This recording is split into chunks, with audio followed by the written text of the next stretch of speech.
Bonsoir à tous. À la une de ce journal, le cri de colère des femmes après leur mise à l'écart lors de la désignation des exécutifs régionaux dans les régions septentrionales et dans d'autres parties du Cameroun.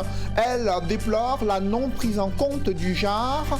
Autre préoccupation que vous suivrez dans ce journal, c'est la levée de bouclier des conseillers régionaux UDC contre des manœuvres visant à les écarter des postes électifs au sein du Conseil régional de l'Ouest. Au lendemain de ces élections des exécutifs régionaux, quelle place pour les gouverneurs, préfets, sous-préfets, supermaires des villes au Cameroun? Vous suivrez des analystes évoquer le risque de conflit de compétences qui pourrait porter atteinte à l'action publique. C'est le dossier du 20h. Et dans l'escale internationale, un des candidats à l'élection présidentielle en Centrafrique appelle le peuple centrafricain à rester mobilisé pour participer au scrutin prévu le 27 décembre 2020. Un scrutin important et décisif dans la vie de cette nation centrafricaine déchirée par plusieurs années de guerre et des tentatives de coup d'État. Nous ferons le point dans la page internationale du 20h.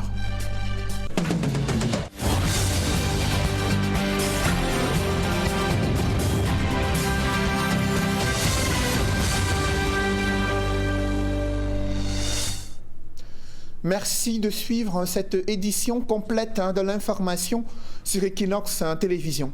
D'abord, cette indignation des femmes à l'extrême nord du Cameroun. Elles ont été mises à l'écart lors de la désignation du conseil régional de son bureau exécutif. Ne figurant nulle part, elles ont tenu à dénoncer la prédominance des hommes dans la gouvernance locale. Des précisions avec Amadou Daïrou, Dallas Kana et Julienne Berthe-Bissaille. Des femmes en colère à la session de plein droit consacrée à l'élection du bureau régional à l'extrême nord Cameroun.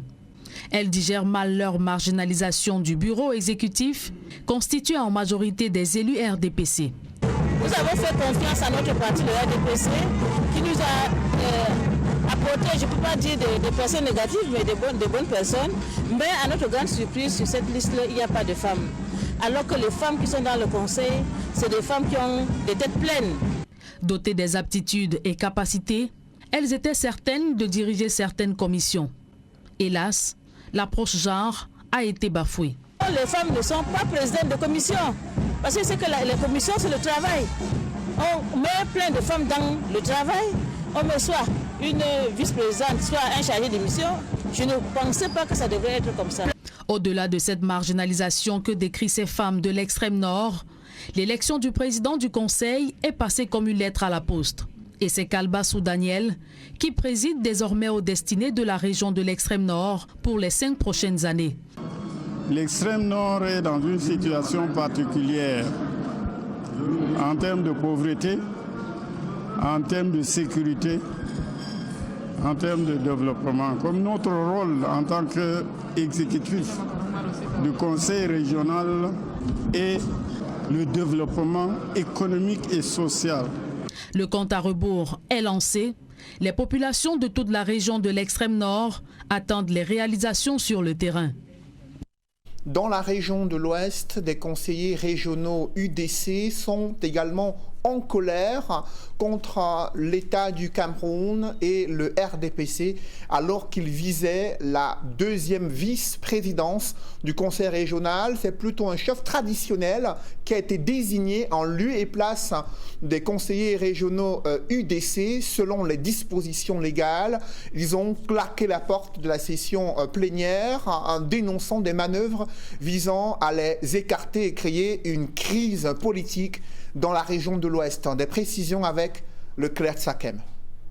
Dans la salle des arts de la communauté urbaine de Bafoussam, ce 22 décembre se jouait le présent et l'avenir de la région de l'Ouest au Cameroun. Le temps de la session de plein droit en vue de la recherche du profil idéal qui sera porté à la tête de cette instance que consacre la Constitution du Cameroun dans les textes liés à la décentralisation. En présence du gouverneur de la région de l'Ouest et sous la présidence du doyen d'âge, les élections du président, du premier vice-président, des questeurs et des secrétaires ont été faites. Docteurs une Hilaire Foka, contre toute attente, est celui sur qui le choix de ses pairs est porté. L'ex-maire de la commune de Bafoussam Ier présidera au destin du tout premier conseil de la région. Le message, c'est que chacun réfléchisse à ce qui peut être fait. Parce que là, nous n'avons pas un document où il est écrit, voilà ce qu'il faut faire. Nous devons concevoir une stratégie, un plan de développement de notre région. C'est pas que notre région n'était pas développée, notre région était déjà développée, assez bien développée. Mais il faut faire mieux. Ici, avec toutes les forces vives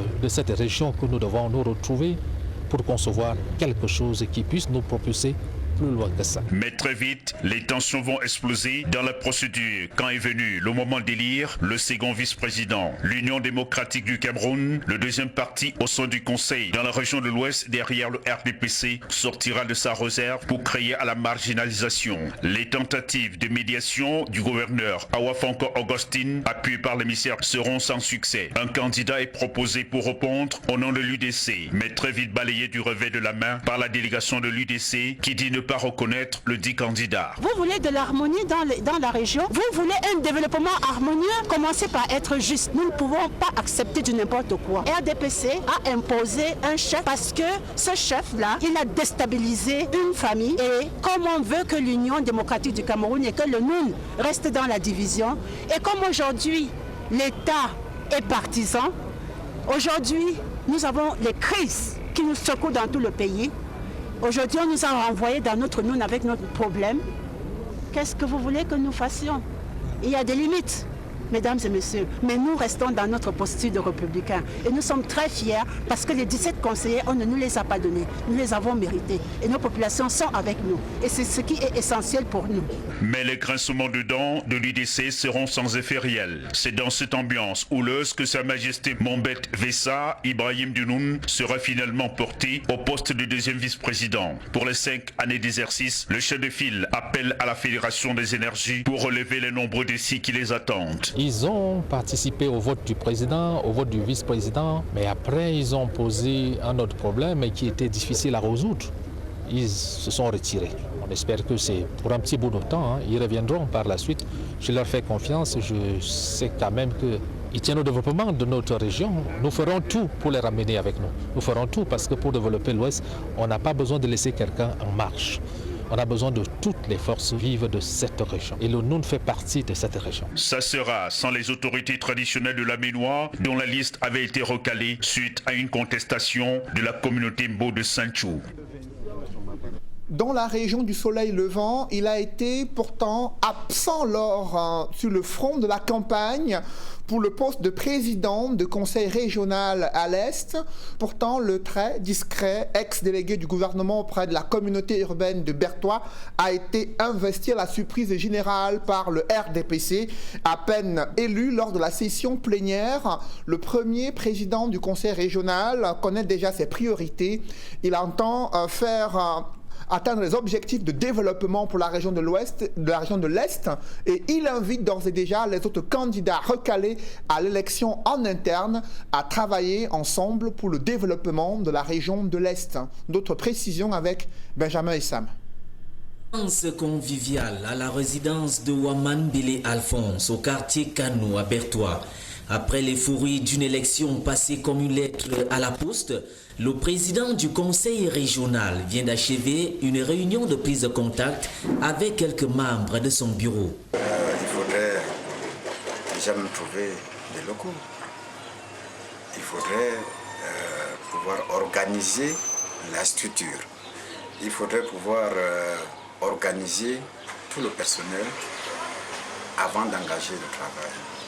Maintenant, quand il faudra commencer le travail véritablement, il faut arriver à faire un diagnostic des problèmes que nous connaissons plus ou moins à l'Est, mais maintenant nous faisons un diagnostic participatif avec tous les conseillers régionaux. C'est donc parti pour un nouveau challenge pour l'ex-délégué du gouvernement auprès de la communauté urbaine de Bertois, natif de Ndoumbe, vers l'État dans le département du Lomé-Direm. Avec ses pairs, l'ingénieur agronome de 60 ans, ancien PCA de l'Observatoire national de l'environnement, entend y aller méthodiquement. Il faut éviter aussi de devoir tout embrasser à la fois, pour ne finalement rien faire, qui trop embrasse être mal-être. Donc,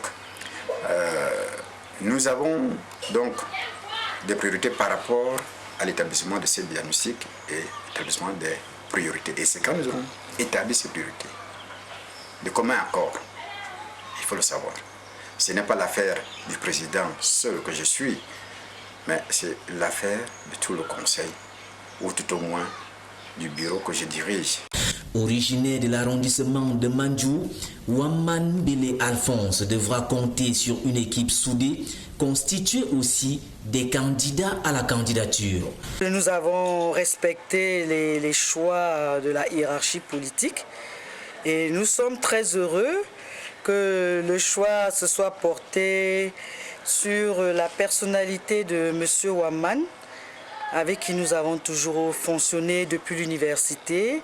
Une personnalité vraiment pondérée, tolérante et vraiment fédératrice. Tout ce que nous avons pu dire pendant la campagne, nous sommes amenés à le fédérer pour le bonheur de la région de l'Est. Donc très satisfait. La preuve, vous voyez qu'on n'a pas attendu 24 heures, nous avons déjà commencé une séance de travail. Reste à présent que le maçon soit jugé au pied du mur. C'est le seul conseil régional aux couleurs d'une formation politique autre que celle du RDPC, conseil régional de l'Adamawa, qui est aux couleurs de l'UNDP. Son président est le docteur Mohamedou Dewa, et parmi ses secrétaires figure l'un des Lamido dans la région de l'Adamawa. Quels seront ses principaux chantiers à venir? Explication avec Jean-Blaise Noupéé et Jean-Paul Chouniat. Baptisé Château d'eau du Cameroun, l'Adamawa est la seule région rescapée à avoir pu déverser toutes ses eaux sur les flammes ardentes du parti au pouvoir, le RDPC, aux élections régionales du 6 décembre dernier. Ici, c'est l'Union nationale pour le progrès et la démocratie de Bello Bouba Maïgari qui trône sur le conseil régional de l'Adamawa, avec comme président le docteur Mohamedou Dewa, élu à la session de plein droit du 22 décembre. L'heureux élu, au nom de tout le conseil, s'engage à travailler pour le développement de l'Adamawa. La décentralisation, c'est une chance pour la région d'Adamawa. C'est une grosse chance parce que c'est une région qui a beaucoup d'insuffisances sur tous les plans.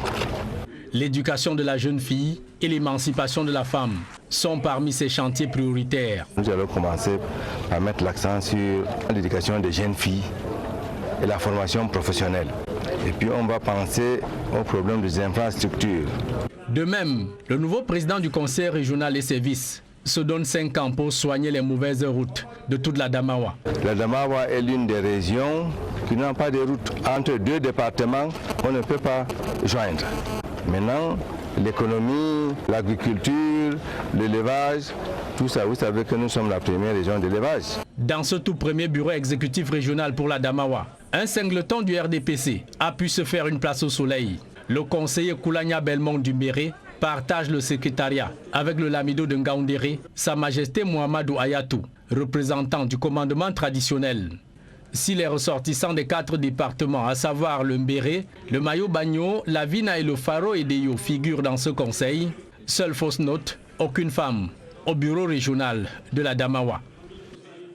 Au lendemain de l'élection de ces bureaux exécutifs régionaux, quelle place pour les gouverneurs et autres autorités administratives?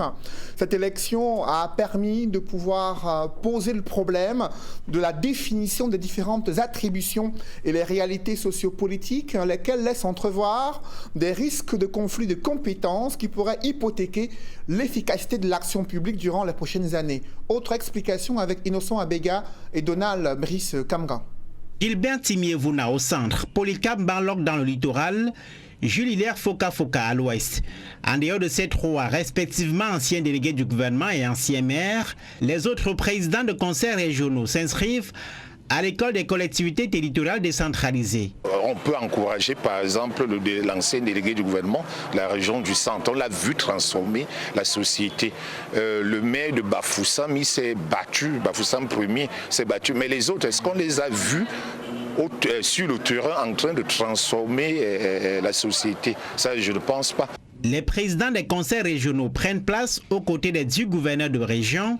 Si l'on s'en tient strictement à la loi, Les tensions entre gouverneurs et présidents de région sont évitées. Vous voyez que quand il y a des troubles, c'est lui qui intervient, souvent la plus haute autorité au niveau de la région. Il représente également le président de la République, le Premier ministre, les autres ministres là, au niveau de la région. Donc il accompagne effectivement le président du conseil régional. Le président de région, son domaine est circonscrit. Développement économique, social, culturel, sanitaire, éducatif et sportif. Là-dessus, il pourra aussi assurer de l'ordre à son niveau. Mais quand le champ d'action de cet ordre-là sera plus important, c'est le gouverneur qui devra intervenir. Les attributions des gouverneurs de région sont contenues dans le décret de 2008 fixant les missions des autorités administratives. Celles de présidents de région sont énumérées dans le Code général des collectivités territoriales décentralisées. Mais l'expérience des conflits quotidiens entre certains préfets et certains maires est là pour appeler la délicatesse de la nouvelle configuration. Chacune de ces autorités-là voudrait bien faire valoir son pouvoir au sein de la sphère camerounaise. Donc il faut mettre l'accent sur les lois, sur la bonne conscience de ces autorités et même sur le contrôle des populations. En cas d'abus de pouvoir, la loi dispose que le tribunal administratif est compétent pour trancher. De sa neutralité dépendra la sérénité du ménage, gouverneur, président de région. Dans le reste de l'actualité, la Banque de développement des États de l'Afrique centrale est à la recherche de 100 milliards de francs CFA sur le marché financier de la sous-région. Son président et le staff se sont rendus à Douala afin de pouvoir solliciter la participation, la souscription des Camerounais et autres opérateurs économiques. Ce montant sollicité permettra de financer des projets des secteurs privés et publics avec les ressources adaptées en termes de maturité et différées. Ils permettront de financer la mise en œuvre des projets intégrateurs prioritaires du programme économique et régional de la CEMAC. Au nombre des acteurs qui seront impactés, il y a les secteurs de l'éducation, des services, du tourisme, l'agro-industrie, l'agro-pastoral, le secteur des finances publiques, la santé, le transport et les télécommunications. Le président de la BDAC, Fortunato Ofambo Chama, a également rappelé l'opportunité pour les investisseurs de placer leurs ressources financières dans une institution de référence. Il a invité toutes les personnes morales et physiques à venir souscrire à l'emprunt obligataire tout en rassurant sur la bonne gouvernance et les réformes menées pour rendre cette banque viable dans la sous-région Afrique centrale. À présent, je vous invite à suivre le président de la BDAC.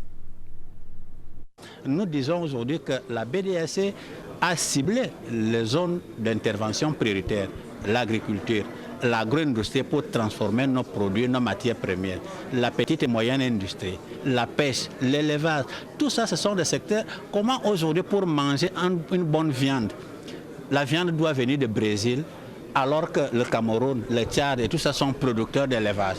Pourquoi on ne peut pas manger la viande du Cameroun qui est élevée en bio, qui mange des herbes et qu'on n'injecte pas de produits chimiques? Donc c'est tout ça, ce sont des paradigmes que nous devons dire non. Il faut que nous réfléchissions pour faire quelque chose pour que notre sous-région avance. Voilà ce qui pousse la BDAC à prendre cette approche maintenant.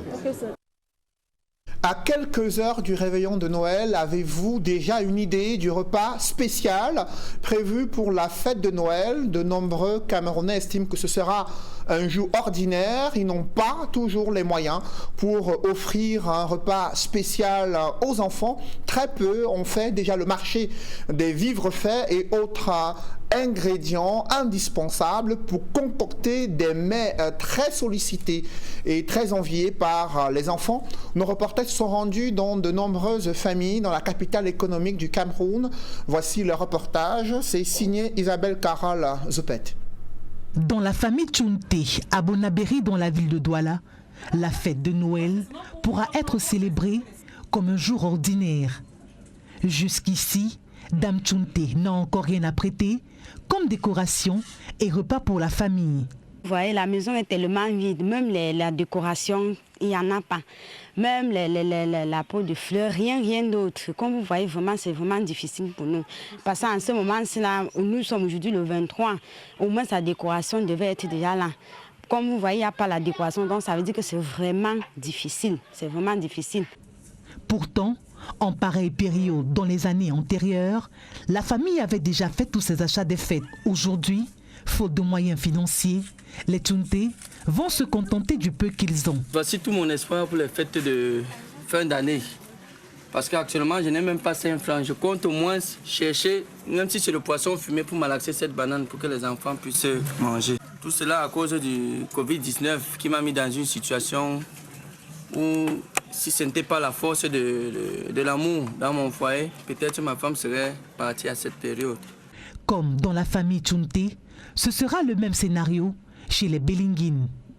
La période des belles fêtes reste désormais un lointain souvenir. Avant, chaque année, je tuais un porc. Bon, maintenant que les temps sont devenus durs, j'achète en kilos. Présentement, je n'ai pas l'argent pour la décoration.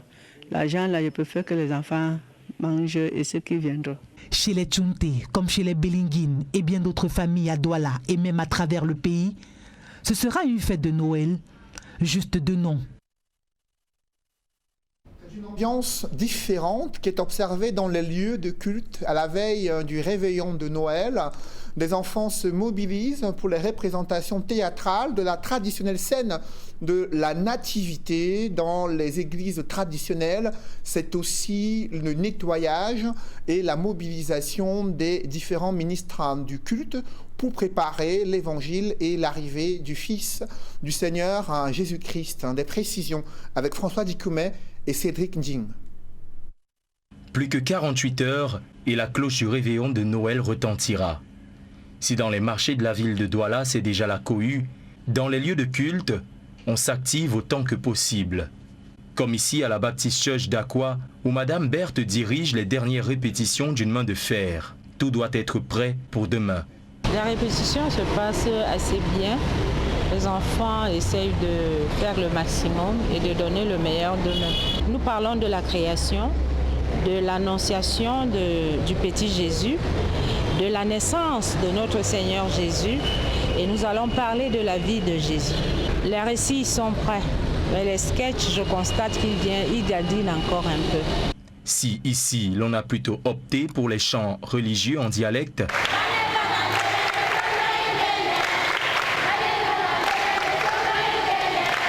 ailleurs, comme à la paroisse Notre-Dame des Victoires, c'est le traditionnel Gloria qui résonne.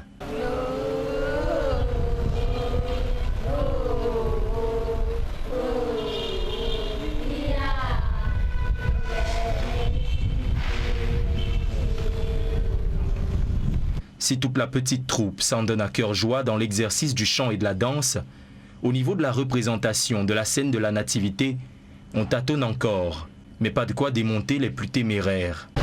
Ça fait un peu peur parce qu'il y aura plein de gens, mais bon, ça va aller. Je serai prêt pour demain parce que je connais un peu l'instrument en Douala et peut-être ça va aller plus vite. Il y aura les danses, il y aura les chansons, les chants et la chorale et les interprétations que nous allons faire. Alléluia, Alléluia.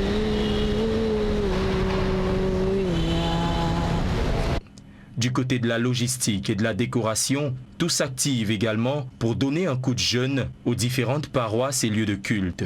Si à la Baptist Church d'Aqua, on a préféré un modèle réduit de la traditionnelle crèche, à la paroisse Notre-Dame des Victoires, on a plutôt voulu voir les choses en grand.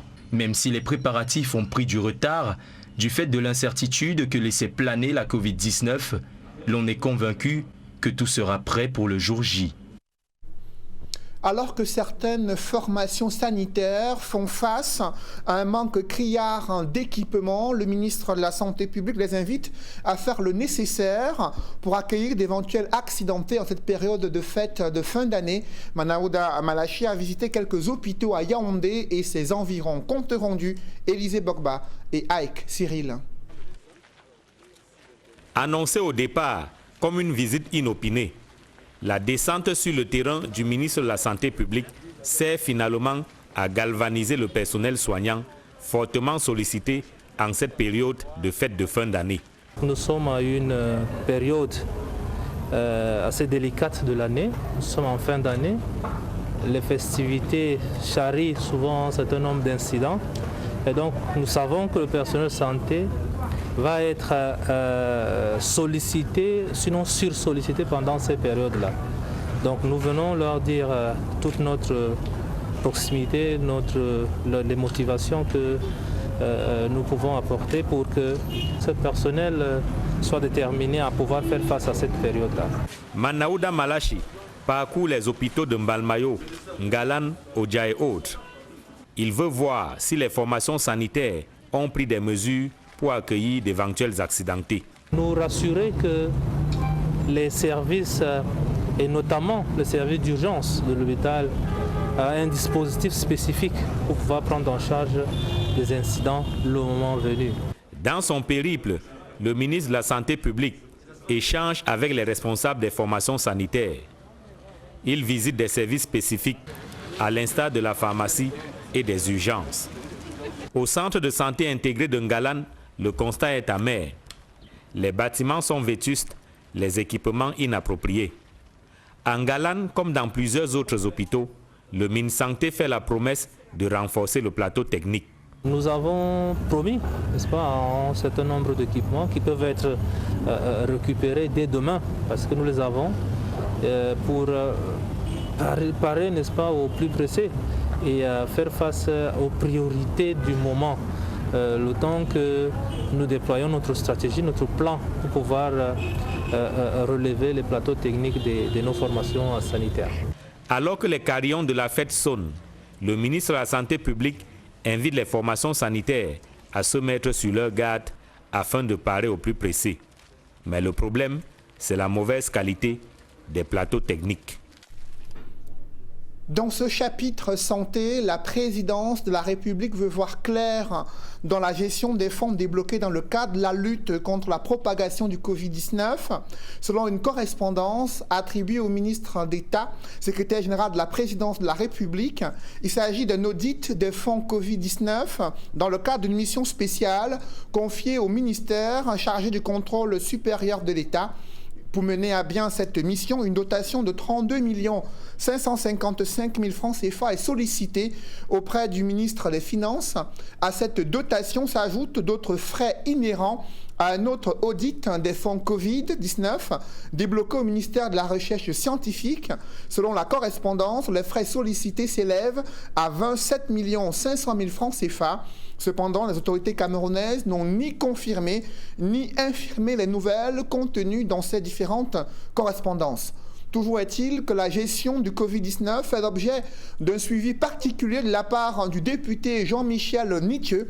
Il vient d'opposer une fin de non-recevoir à l'invitation du ministre de la Santé publique portant sur une réunion d'évaluation de la riposte sanitaire prévue le 28 décembre 2020. Le parlementaire fait savoir au ministre que l'évaluation épidémiologique et clinique de la crise sanitaire relève de la compétence des médecins. En tant que député, sa préoccupation essentielle porte sur la gestion des fonds du Covid-19 mis à la disposition du ministère de la Santé publique, à savoir plus de 50 milliards de francs CFA.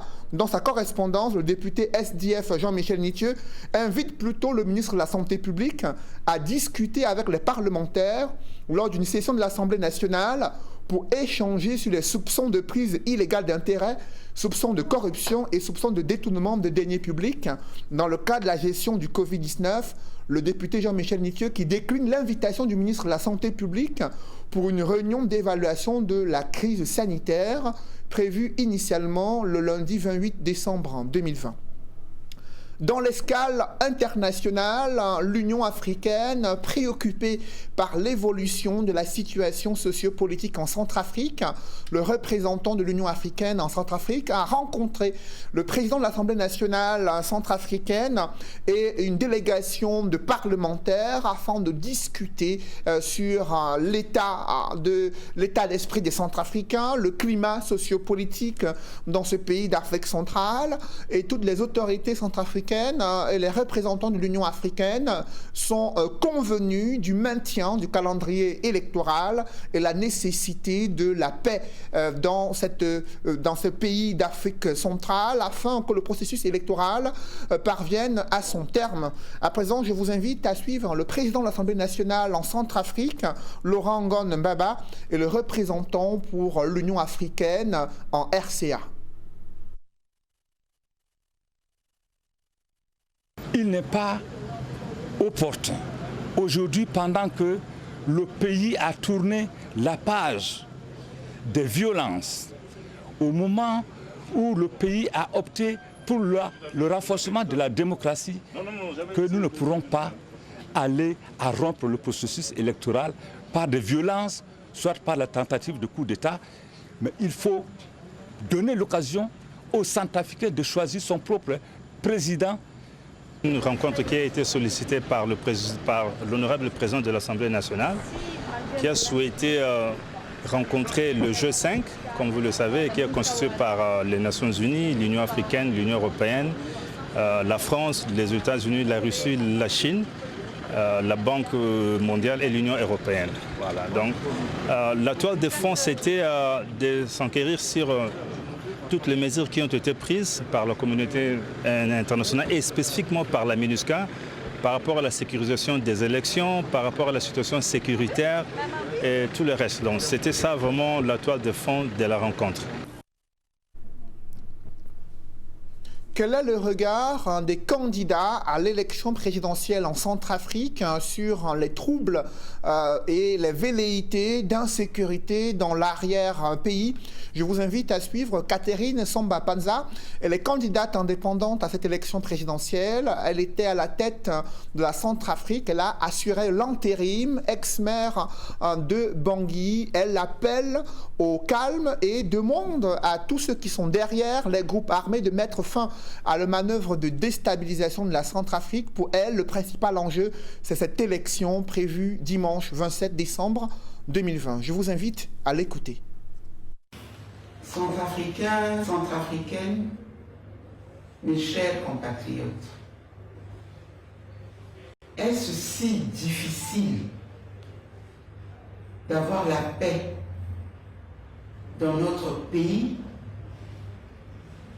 Est-ce une fatalité d'être en crise perpétuelle dans notre pays? Nous devons tous nous poser cette question.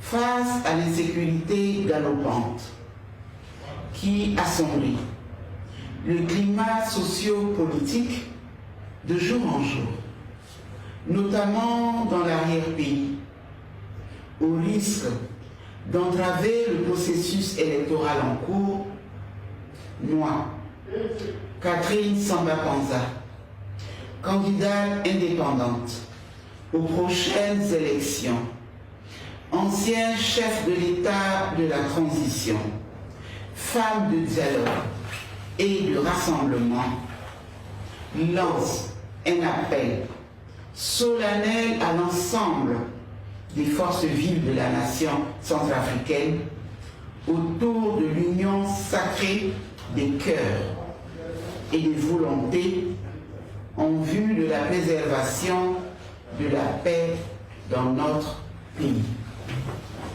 À cet effet, j'en appelle au patriotisme porteur de valeurs républicaines pour un retour sans délai de la sécurité et de la tranquillité publique. Dans cette optique, je dis halte à la consécration des ambitions pouvoiristes et au retour des vieux démons de la division et de la déraison pour une Centrafrique paisible et unie. C'était Catherine Samba Panza, candidate indépendante à l'élection présidentielle et aussi candidate aux élections législatives prévues le 27 décembre 2020 en Centrafrique. Mesdames, Messieurs, c'est la fin de ce journal. Merci de l'avoir suivi. Juste après cette édition de 20h, retrouvez Serge Alain Autou et ses invités pour le débrief du journal sur le plateau d'Equinox Soir. Serge Alain. Présidence des exécutifs régionaux, où sont les femmes, Cédric Noufelé? Elles ne sont nulle part dans plusieurs conseils régionaux, notamment à l'extrême nord du Cameroun. Vous avez suivi ce cri de colère des conseillers régionaux RDPC qui s'attendaient à ce que le genre soit respecté et pris en compte durant la désignation à la fois des présidents, vice-présidents, questeurs ou secrétaires généraux du bureau exécutif régional à l'extrême nord. Elles ont été surprises de façon désagréable d'être absentes à la fois dans les commissions mises en place mais également dans le bureau exécutif. C'est la même observation qui est faite dans l'Adamawa. Par contre, il faut noter que dans les autres régions, certes elles ne sont pas présidentes, mais certaines d'entre elles ont été désignées deuxième vice-présidente ou alors questeur ou encore secrétaire. Voilà, il y a première vice-présidente, Madame Evelyne Poudingolet pour la région du littoral. Merci, c'est dans l'essentiel l'Equinox Soir, deuxième partie. Cédric Noufelé, on se retrouve demain lorsqu'il sera 20h. C'est bien cela? Avec le même plaisir, Serge Alain.